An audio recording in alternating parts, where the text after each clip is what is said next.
Kenny Brown's new jacking rails for the S550 Mustang, GT500, and GT350 are a complete, engineered solution to a common problem. A secure jacking point any place along the rocker panels makes for easy lifting and jack stand placement, and that also allows more room to work under the car. Kenny's exclusive, fabricated, cut-and-formed tubing is trapezoidal, so it perfectly contours to the shape of the mid-pan.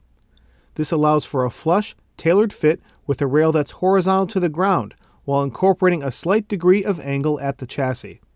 The Kenny Brown S550 jacking rails are zinc-plated inside and out for extreme durability and long-lasting performance.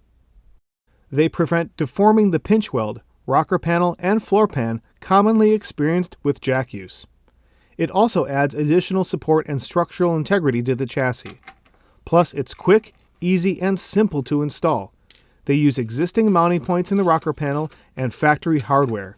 No welding is required. The Kenny Brown jacking rails make jacking up your S550 a breeze.